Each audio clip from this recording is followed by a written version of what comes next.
हर हर महादेव। प्रिय दोस्तों, सावन के इस पवित्र महीने में घर ले आए यह चमत्कारी जड़ और कुछ खास चीजें महादेव होंगे, प्रसन्न मिलेगी, खूब तरक्की। सावन में भगवान शिव की उपासना का विशेष महत्व बताया गया है। सावन के सोमवार भगवान शिव के पूजन करने से मन की हर इच्छा पूरी होती है। इस शुभ घड़ी में शिवलिंग पर जल, दूध, धतूरा, भांग, बेलपत्र आदि अर्पित करने से हर कष्ट दूर होता है। सावन में यह चीजें खरीद करके घर लाने से सुख संपत्ति बढ़ती है। दोस्तों, वीडियो में आगे बढ़ने से पहले आप सभी से एक छोटा सा रिक्वेस्ट है। अगर आप भी भगवान शंकर जी के सच्चे भक्त हैं तो वीडियो को लाइक कीजिए, चैनल को सब्सक्राइब कर लीजिए और दिल से कमेंट बॉक्स में लिखिए हर हर महादेव, ओम नमः शिवाय। दोस्तों, पहला है भस्म। शास्त्रों के अनुसार जहां अन्य देवी देवताओं को सुंदर वस्त्र और आभूषण प्रिय है, तो वहीं भगवान शिव का गहना निराला ही है। भगवान शिव को भस्म प्रिय है, जिसे वह शरीर पर लगाए रहते हैं। सावन में आप भस्म घर लेकर के जरूर आए। शिवलिंग पर भस्म लगाने से भगवान शिव प्रसन्न होते हैं। नंबर 2, चांदी या तांबे का त्रिशूल। दोस्तों, त्रिशूल भगवान शिव का अस्त्र है। ऐसा कहते हैं कि जिस घर में भगवान शिव का त्रिशूल होता है वहां नकारात्मक ऊर्जा दाखिल नहीं देती है। सावन के पहले सोमवार आप चांदी का त्रिशूल लाकर के मंदिर में रख सकते हैं। यदि आप चांदी का त्रिशूल खरीदने में समर्थवान नहीं हैं, तो आप जो है तांबे का त्रिशूल भी ले सकते हैं। दोस्तों, नंबर 3, चांदी का बेलपत्र। दोस्तों, बेलपत्र के बिना शिव जी की पूजा बिल्कुल ही अधूरी है। श्रावण मास में आप चांदी का बेलपत्र भगवान शिव को अर्पित कर सकते हैं। चांदी का बेलपत्र घर के मंदिर में रखने से जीवन की सभी प्रकार की समस्याएं दूर होती हैं और आर्थिक स्थिति भी मजबूत होती है। दोस्तों, नाग-नागिन का जोड़ा। नाग-नागिन को भगवान शिव का आभूषण माना जाता है। सावन में चांदी या तांबे का नाग-नागिन का जोड़ा घर लाना बहुत ही शुभ माना जाता है। इसे घर के मुख्य द्वार के नीचे दबाने से व्यक्ति के रुके हुए काम बनने लगते हैं और घर से नकारात्मकता ऊर्जा भी दूर रहता है। दोस्तों, इसके बाद है रुद्राक्ष। हिंदू धर्म के मान्यताओं के अनुसार भगवान शिव जी के जहां आंसू गिरे हैं वहां रुद्राक्ष पैदा हुआ है।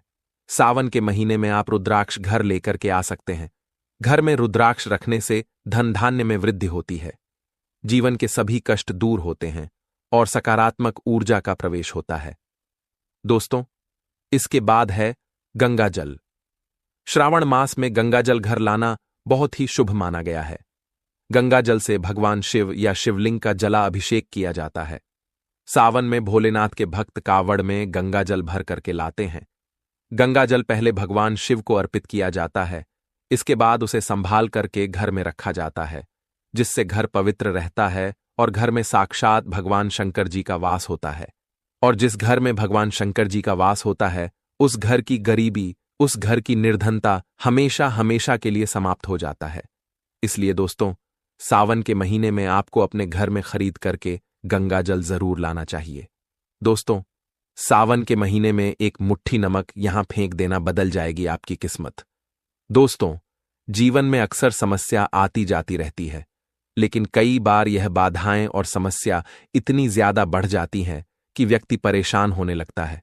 साथ ही हमारे परिस्थिति, मानसिक संतुलन भी खराब होने लगता है। शास्त्रों में इसके पीछे के कारण भी बताए गए हैं। जीवन में लगातार बाधाएं आना नजर दोष, वास्तु दोष, ग्रह दोष आदि के चलते हो सकता है। दोस्तों, आज हम आपको नमक के उपाय बताने जा रहे हैं, जिनमें से अगर आप एक भी उपाय कर लेते हैं तो इससे घर से नकारात्मकता दूर चली जाएगी, साथ ही कंगाली भी दूर चली जाएगी और आपके घर में धन वैभव की प्राप्ति होगी। तो दोस्तों, सावन के महीने में नमक का यह उपाय जरूर करना। अगर आपके घर में किसी की बुरी नजर लग गई है और उसे बार बार किसी समस्याओं का सामना करना पड़ रहा है। दोस्तों, वीडियो में आगे बढ़ने से पहले आप सभी से एक छोटा सा रिक्वेस्ट है। अगर आप भी भगवान शंकर जी के सच्चे भक्त हैं तो वीडियो को लाइक कीजिए, चैनल को सब्सक्राइब कर लीजिए और सच्चे दिल से कमेंट बॉक्स में लिखिए हर हर महादेव, ओम नमः शिवाय। दोस्तों, अगर आपके घर में किसी की बुरी नजर लग गई है और उसे बार बार किसी समस्याओं का सामना करना पड़ रहा है, तो इसके लिए नमक का एक टोटका आजमा सकते हैं। हाथ में थोड़ा सा समुद्री नमक लेकर के इसे अपने या फिर जिस व्यक्ति को नजर लगे उसके ऊपर से 7 बार उल्टा घुमाएं। अब नमक को बाहर या किसी सीख में डाल करके बहा दें। यह आसान सा काम करने से बुरी नजर जो है दूर होने लगता है और बुरी नजर दूर करने में सहायता भी मिलती है। साथ ही यह नकारात्मक ऊर्जा को भी दूर रखता है। इस टोटके को करने से आपके काम में आ रही सभी बाधाएं, सभी समस्याएं भी दूर हो जाती हैं। दोस्तों, शास्त्रों में घर से नकारात्मक ऊर्जा को दूर रखने के लिए कई टोटके बताए गए हैं। इन्हीं में से एक है नमक का टोटका। इसके लिए थोड़ा सा समुद्री नमक को एक साफ वस्त्र में बांध करके पोटली बना लें। अब इसे अपने घर के मुख्य द्वार पर इसे आप जो है बांध दें। इस टोटके को करने से नकारात्मक ऊर्जा का नाश होता है और घर के आसपास से नकारात्मक शक्तियां जो है दूर रहती हैं। दोस्तों, माना जाता है कि नमक पोटली मेन गेट पर बांधने से घर से सकारात्मक ऊर्जा का संचार होता है। अगर आपके घर में छोटी छोटी बात आ गई है, दिन भर आपके घर में झगड़े लड़ाई होते रहते हैं, तो एक छोटा सा काम अवश्य करके देखें। ऐसे करने से आपको गृह क्लेश से मुक्ति मिल सकती है और परिवार के सदस्यों के बीच में प्रेम बना रहेगा। दोस्तों, अगर आप पैसे की तंगी से परेशान हैं और मोटी कमाई होने के बावजूद भी घर में एक भी पैसा नहीं टिकता है, तो नमक से जुड़ा एक छोटा सा टोटका कर सकते हैं। इसके लिए एक मुट्ठी समुद्री नमक लें और इसे घर के चारों कोनों में थोड़ा थोड़ा रख दें। अब 1 सप्ताह के बाद सारे स्थान से नमक को इकट्ठा कर लें और इसे किसी बहते हुए जल में प्रवाहित कर दें या किसी पेड़ के नीचे में रख करके आ जाए। इस टोटके को करने से जातक को पैसों की तंगी से निजात मिल सकती है और घर की आर्थिक स्थिति में भी सुधार आने लगता है। दोस्तों, माना जाता है कि यह टोटका कंगाली को दूर कर सकता है। इससे धन दौलत में वृद्धि भी होने लगती है। इस टोटके को करने से घर में होने वाले फिजूल के खर्चे से भी राहत मिलता है। दोस्तों, हिंदू धर्म में बुधवार के दिन का विशेष मान्यता होता है। यह दिन भगवान गणेश को समर्पित माना जाता है। ऐसे में इस दिन गणपति बप्पा के पूजन करने से विशेष फल की प्राप्ति होती है। दोस्तों, मान्यता है कि बुधवार को घर में सेंधा नमक का प्रयोग करते हुए सात्विक भोजन बनाना चाहिए और उसे अपने देवी देवताओं को भी भोग लगाना चाहिए। ऐसे करने से जीवन में आने वाले समस्याओं से निजात मिल सकती है और भगवान की कृपा परिवार के सदस्यों पर बनी रहती है। दोस्तों, माना जाता है कि बुधवार को नमक का यह टोटका करने से जीवन में खुशहाली, सुख, समृद्धि बनी रहती है। दोस्तों, सावन के महीने में भूलकर भी इन महिलाओं को व्रत नहीं रहना चाहिए, वरना भगवान शंकर जी हो जाएंगे क्रोधित। दोस्तों, हिंदू धर्म में सावन माह का बहुत ही महत्व होता है। भगवान शिव भोले व माता पार्वती का व्रत रखने के लिए शिव भक्तों में होड़ मची हुई है। महिलाओं, बच्चों और बुजुर्गों ने भी भगवान शिव का नाम का व्रत रखा है। वैसे इस व्रत को कुंवारी लड़कियां और सुहागिन ज्यादा रखती हैं। कुंवारी लड़कियां अच्छा वर पाने के लिए इस व्रत को रखती हैं, तो वहीं सुहागन महिला अपने सुहाग की सलामती व लंबी आयु के लिए यह व्रत रखती है। वहीं अब पुरुष भी पीछे नहीं है। वे अपनी पत्नी की लंबी आयु के लिए जो व्रत रखते हैं, अभी तक हमने सिर्फ उनकी बात की जो व्रत रखते हैं, लेकिन आइए आज हम आपको उनके बारे में भी बताएंगे जिन्हें सावन के महीने में भूल करके भी व्रत नहीं रखना चाहिए। दोस्तों, वीडियो में आगे बढ़ने से पहले आप सभी से एक छोटा सा रिक्वेस्ट है। अगर आप भी भगवान शंकर जी के सच्चे भक्त हैं तो वीडियो को लाइक कीजिए, चैनल वास्तुशास्त्र ज्ञान को सब्सक्राइब कर लीजिए और सच्चे दिल से कमेंट बॉक्स में लिखिए हर हर महादेव, ओम नमः शिवाय। दोस्तों, आइए जानते हैं सावन में किन्हें नहीं रखना चाहिए व्रत। सावन माह के दौरान अगर महिला का मासिक माह चल रहा है तो उन्हें व्रत नहीं रखना चाहिए। हालांकि अगर किसी ने व्रत रखा है और उसे बीच में उन्हें प्रेरण हो जाए तो उन्हें व्रत तोड़ने की जरूरत नहीं होती है। सिर्फ उन्हें पूजा पाठ नहीं करना चाहिए, बाकी वे अन्य लोगों से थोड़ी दूरी बना करके अपने नियम को पूरा कर सकती हैं। दोस्तों, मासिक चक्र के दौरान महिलाओं के शरीर में हार्मोन्स का उतार चढ़ाव बना रहता है। ऐसे में महिलाओं को दर्द जैसे परेशानी से जूझना पड़ता है। अगर इस स्थिति में महिला व्रत रखती है तो उन्हें बड़ी परेशानी हो सकती है। दोस्तों, गर्भवती महिलाओं को भी व्रत नहीं रखना चाहिए। गर्भवती महिलाओं को भी व्रत रखने की सलाह नहीं दी जाती है, क्योंकि गर्भवती महिलाओं और शिशु को पोषण की काफी आवश्यकता होती है। ऐसे में महिलाओं को पोषण का पूरा ध्यान रखना चाहिए। वहीं डॉक्टर भी गर्भवती महिलाओं को व्रत रखने की सलाह भी नहीं देते हैं। दोस्तों, गर्भवती महिलाओं को व्रत रखने से हो सकती इस प्रकार के परेशानियां। अगर गर्भवती महिला व्रत रखती है तो उन्हें कई तरह की परेशानी हो सकती है। व्रत रखने पर गर्भवती महिलाओं को कमजोरी होने के कारण चक्कर आ सकती है। वहीं खाली पेट रहने पर गैस एसिडिटी भी बन सकती है, जिससे उल्टी होने भी लगती है। इस स्थिति में छोटी समस्या भी गर्भवती महिलाओं के लिए बड़ी बन जाती है। इसलिए गर्भवती महिलाओं को पूरा ध्यान रखना चाहिए। दोस्तों, लंबे समय से बीमार या फिर बुजुर्ग को भी नहीं रखना चाहिए। दोस्तों, चिकित्साओं के द्वारा सलाह दी जाती है कि अगर कोई बुजुर्ग लंबे समय से बीमार हैं तो उन्हें व्रत नहीं रखना चाहिए। व्रत रखने से उनके शरीर में कमजोरी आ सकती है, जिससे उन्हें बड़ी सी परेशानी भी हो सकती है। चिकित्सा भी सलाह देते हैं कि अगर किसी बुजुर्ग को 1 या फिर 2 दिन तक हल्की फुल्की परेशानी हुई है तो वे व्रत रख सकते हैं, लेकिन उन्हें व्रत रखने के दौरान खुद पर बहुत ही ज्यादा ख्याल रखना चाहिए। सावन का पवित्र महीना शुरू हो चुका है और इस माह में हर स्त्री पुरुष को शास्त्रों के अनुसार विशेष सावधानियां बरतनी चाहिए, खासकर विवाहित स्त्रियों को।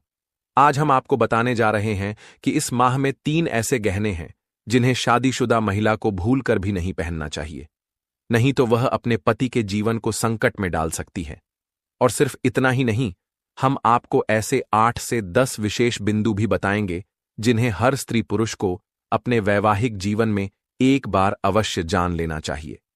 विवाह का बंधन केवल शारीरिक नहीं बल्कि आत्मिक और 7 जन्मों का संबंध होता है, परंतु अक्सर आधुनिकता और अज्ञानता के कारण महिलाएं सजने संवरने के नाम पर कुछ ऐसी चीजें धारण कर लेती हैं जिनसे उनके पति के जीवन, स्वास्थ्य और सौभाग्य पर विपरीत प्रभाव पड़ता है। यह वीडियो इसी सत्य को उजागर करने वाला है। भक्तों, अगर जिस महिला की शादी हो गई है तो ऐसे में अगर आपका पति भी इन 3 चीजों को पहनने के लिए बोले तो आप तुरंत मना कर दें। एक शादीशुदा महिला को भूलकर भी इन 3 चीजों को कभी नहीं पहनना चाहिए, नहीं तो आप अपने पति की मृत्यु का कारण बन सकती हैं। आज हम महिलाओं से संबंधित खुल्लम खुल्ला साफ साफ 8 से 10 बिंदु बताने वाले हैं, जो कि हर पति पत्नी को एक बार तो जरूर सुनना चाहिए। शादी हो जाने के बाद पति पत्नी 7 जन्मों के लिए एक दूसरे के हो जाते हैं। पति पत्नी शादी हो जाने के बाद अपनी जवानी को ठंडा करने के लिए संभोग करते हैं, परंतु कई महिलाएं नए रिश्ता, नई नई जवानी में पति के द्वारा कई ऐसी चीज लाई जाती है पत्नी के लिए, जो कि पत्नी गलती से उन चीजों को पहन लेती है। उस समय पत्नी को पता नहीं होता है कि इन 3 चीजों के पहनने से पति की मृत्यु शीघ्र ही हो जाती है। आज यह वीडियो पति पत्नी को बड़े ही ध्यानपूर्वक देखना चाहिए। आपको बता दें दोस्तों, सावन का महीना शिव भक्तों के लिए प्यार की सौगात लेकर के आता है। यही वह महीना है जिसे हम प्यार का महीना भी कहते हैं। पक्षियों की चहचहाहट मधुर संगीत में बदल जाती है, वर्षा ऋतु का आगमन होता है, प्रकृति जगमग्न हो जाती है, खूबसूरत शब्दों में आपस में बात करती है। साथ ही साथ शिव भक्त बड़े जोरों शोरों के साथ सावन के महीने का बड़े बेसब्री से इंतजार करते हैं। सावन में भगवान शिव धरती पर आकर अपने हर भक्तों के घर में वास करते हैं और उनकी सच्ची भक्ति से धन धान्य करते हैं। सावन का हर एक दिन बहुत ही शुभ माना जाता है। हर एक दिन पवित्र होता है। हर दिन भगवान शिव की पूजा की जाती है। लेकिन सोमवार के व्रत की बात ही कुछ अलग होती है। पवित्र और शुभ दिन होता है। सोमवार का दिन व्रतधारी व्रत रखकर संपूर्ण फलों की प्राप्ति करते हैं और अगले दिन सावन के पवित्र महीने में फिर से सोमवार के व्रत के आने की कामना करते हैं, ताकि सावन में हम व्रत का फिर से संपूर्ण पालन और फल जो है प्राप्त कर सकें। दोस्तों, आपको बता दें, इस बार सावन का महीना 2025 में 11 जुलाई शुक्रवार के दिन पड़ेगा। सावन की समाप्ति होगी 9 अगस्त के दिन और सावन के आखिरी दिन शनिवार है। 9 अगस्त के दिन शनिवार को ही सावन समाप्त हो जाएगा। दोस्तों, ऐसे में 9 अगस्त यानी शनिवार के दिन ही रक्षाबंधन का त्योहार मनाया जाएगा। दोस्तों, अब जानते हैं सावन की इस पवित्र महीने में कितने सोमवार पड़ेंगे और आपको कितने व्रत रखने हैं, आइए जानते हैं। सावन मास का पहला सोमवार व्रत 14 जुलाई को रखा जाएगा। सावन का दूसरा सोमवार व्रत 21 जुलाई को रखा जाएगा। सावन का तीसरा सोमवार व्रत 28 जुलाई को रखा जाएगा और चौथा व्रत जो है 4 अगस्त के दिन रखा जाएगा और 9 अगस्त को शनिवार के दिन ही रक्षाबंधन के संपूर्ण होने के साथ सावन समाप्त हो जाएंगे। दोस्तों, ऐसे में कुल मिलाकर के 4 सोमवार पड़ेंगे और अंत में 9 अगस्त यानी शनिवार के दिन ही सावन समाप्त हो जाएंगे। दोस्तों, ऐसे में हम जानते हैं सावन के इस पवित्र महीने में कौन कौन सी गलती नहीं करनी चाहिए जिससे कि शिव नाराज ना हो, और सावन व्रत में यह फल तो कभी भी मत खाना, नहीं तो भगवान भोले बाबा आपसे क्रोधित हो सकते हैं, आपका व्रत टूट सकता है। आइए जानते हैं कुछ ऐसी सावधान जिसे भूलकर भी नहीं करना चाहिए। दोस्तों, नंबर 1, शास्त्रों में कहा गया है कि व्रतधारी को उधार मांगकर फल आदि नहीं खानी चाहिए, इससे पाप लगता है और व्रत अधूरा रह जाता है। सोमवार का व्रत हो या कोई भी व्रत हो, पड़ोसी से मांगकर भी कोई भी चीज नहीं खाना चाहिए, जैसे फल वगैरह कुछ भी चीज मांग करके नहीं खाना चाहिए। व्रत में उधार मांगकर खाने से व्यक्ति का व्रत झूठा हो जाता है। ईश्वर की शरण में आने वाले व्यक्ति को झूठ नहीं बोलना चाहिए, कर्ज नहीं लेना चाहिए, चुगली आदि नहीं करना चाहिए, उधार मांगकर भी नहीं खाना चाहिए।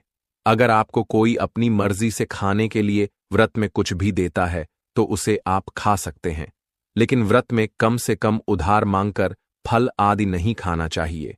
इससे पाप लगता है और व्यक्ति की पवित्रता जो है भंग हो जाती है। दोस्तों, नंबर 2, सोमवार का व्रत हो या फिर श्रावण का व्रत हो, आपको नाशपाती नहीं खानी चाहिए। दरअसल इस फल का नाम नाशपाती यानी नाश करने वाला होता है, इसलिए इस फल को व्रत में नहीं खाना चाहिए। व्रत आदि को छोड़कर के किसी और दिन भी आप जो है इसे खा सकते हैं, लेकिन अगर जिस दिन आपका व्रत हो उस दिन नाशपाती का सेवन नहीं करना चाहिए। भगवान को भी नाशपाती नहीं चढ़ाना चाहिए। दोस्तों, नंबर 3, सिंघाड़े का आटा। सिंघाड़े का आटा खाने से भी आपका व्रत टूट सकता है। आपको बता दें, लंबे समय से रखा हुआ आटा आपका व्रत को जो है भंग कर सकता है। दरअसल पुराने आटे में घुने आदि कीड़े वगैरह पड़ जाते हैं जो ठीक तरह से दिखाई भी नहीं देते हैं। ऐसा आटा खाने पर दरअसल आप मांस का सेवन करते हैं और व्रत में कीड़ा खाने घोर पाप के बराबर माना गया है और आपका व्रत भी भंग हो जाता है। व्रत में ताजा आटा खाना चाहिए। लंबे समय से रखवे आटे में कीड़े पड़ जाते हैं, ऐसा कभी भी ना करें। व्रत हमेशा शुद्धता के साथ ही रखनी चाहिए। सावन का महीना बड़ा ही पवित्र महीना माना गया है, इसलिए यह 5 चीजें जो है भगवान शंकर के पास कभी भी ना रखें। तो चलिए जानते हैं दोस्तों। नंबर 1, जहां रखा हुआ शिवलिंग या महादेव की कोई भी प्रतिमा, तो वहां पर भूलकर भी चप्पल जूते लेकर के नहीं जाना चाहिए। जरा सोचिए, जब आपके कमरे में कोई चप्पल लेकर के प्रवेश करता है तो आपको कितना क्रोध आता है। इसी कारण महादेव भी आपसे नाराज हो जाते हैं और आपको मिलने वाला फल जो है नष्ट हो जाता है। ऐसे में मंदिर में नंगे पांव ही प्रवेश करना चाहिए, क्योंकि चमड़े की चप्पल हमेशा अशुद्ध रहती है। इससे देव शक्ति नाराज होती है। दोस्तों, नंबर 2, अक्सर महिलाओं को मासिक धर्म आ जाता है और वह बिना किसी को बताए पूजा पाठ कर लेती है, जो कि शास्त्रों में वर्णित माना गया है। इस समय महिलाओं को जानकर भी अनजान नहीं बनना चाहिए। अगर आपको मासिक पीड़ा है तो घर में बने मंदिर में या फिर घर के जो मंदिर बाहर है उसमें कभी भी प्रवेश नहीं करना चाहिए। इससे देव शक्तियां जो है नाराज होकर के आपसे क्रोधित हो सकती हैं। ऐसे समय में शिवलिंग को छूना घोर पाप के बराबर भी माना गया है। जरा सोचिए, ऐसे अवस्था में जब महिला को बुरा लगता है तो ईश्वर को कितना बुरा लगेगा। इसलिए महिलाओं को ऐसी अवस्था में मंदिर यात्रा, घर में पूजा पाठ, भगवान शिव की प्रतिमा को छूना या फिर तुलसी में पानी भूलकर भी नहीं डालना चाहिए। तुलसी का पौधा भी सूख जाता है। जब देव शक्तियां नाराज होती है तो घर में कंगाली और गरीबी लड़ाई झगड़े होने लगते हैं। ऐसा आप जो है दोस्तों कभी भी ना करें। दोस्तों, नंबर 3, शास्त्रों में बताया गया है कि जहां होता है शिवलिंग तो वहां पर सभी शक्तियां जो है सक्रिय रहती हैं। अगर घर में होता है शिवलिंग तो वह व्यक्ति महादेव की कृपा सदैव पा लेता है। वास्तुशास्त्र के अनुसार शिवलिंग से हर वक्त ऊर्जा का संचार होता रहता है, इसलिए शिवलिंग पर जलाधार हमेशा होनी चाहिए जो ऊर्जा को शांत रखता है।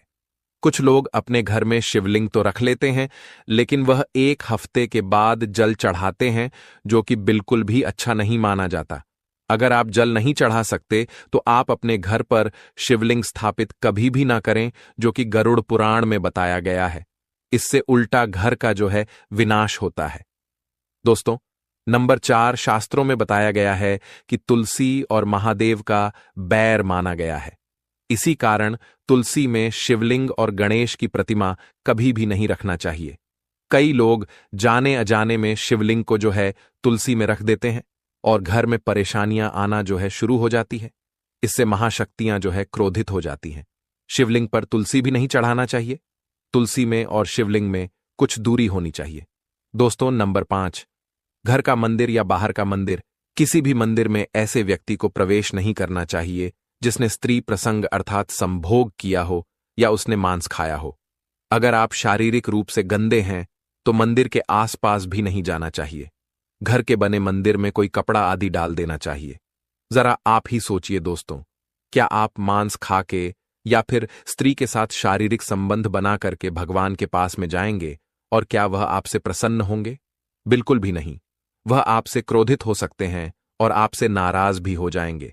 शास्त्रों में इसे घोर पाप माना गया है। इससे व्यक्ति जो है नरक में जाता है। ऐसा दुष्ट स्वभाव मनुष्य की बर्बादी का कारण माना गया है। ऐसा ना करें। ईश्वर के सामने हमेशा नहा धो के मन को पवित्र लेकर के ही जाना चाहिए। इससे सभी शक्तियां आपसे प्रसन्न रहती हैं। दोस्तों, सावन के महीने में महादेव को ऐसे बेलपत्र कभी नहीं चढ़ाना चाहिए। बहुत ही अशुभ माना जाता है। दोस्तों, पौराणिक मान्यताओं के अनुसार बेलपत्र चढ़ाने से शिवजी का मस्तक शीतल रहता है। बेलपत्र से भगवान शिव की पूजा करने से दरिद्रता जो है दूर होती है और व्यक्ति सौभाग्यशाली बनता है। इससे हनुमान जी भी प्रसन्न होते हैं, क्योंकि वह शिव के ही अवतार हैं और इस बात को शायद कोई जानता भी नहीं है। दोस्तों, पहले आप यह जानें कि बेलपत्र का उपयोग और इसके लाभ कैसे मिलते हैं। दोस्तों, नंबर 1, तीनों लोकों में जितने भी तीर्थ स्थल प्रसिद्ध है, वे सभी तीर्थ स्थल जो है बेलपत्र के मूल भाग में स्थित माने जाते हैं। इस बात को शायद ही कोई जानता होगा। दोस्तों, नंबर 2, यदि बेलपत्र का वृक्ष घर के बीचों बीच या फिर पूर्व दिशा में लगा हो तो घर में धन धान्य की कोई भी कमी नहीं रहती है और परिजन जो है खुशहाल रहते हैं। दोस्तों, नंबर 3, जो व्यक्ति बेल के वृक्ष के मूल भाग की गंध, पुष्प आदि से पूजा अर्चना करता है, उसे मृत्यु के पश्चात शिवलोक की जो है प्राप्ति होती है। दोस्तों, अब जानते हैं बेलपत्र से जुड़ी कुछ खास बातें। चतुर्थी, अष्टमी, नवमी, चतुर्दशी और अमावस्या तिथियों को, संक्रांति के समय और सोमवार को बेलपत्र नहीं तोड़ना चाहिए।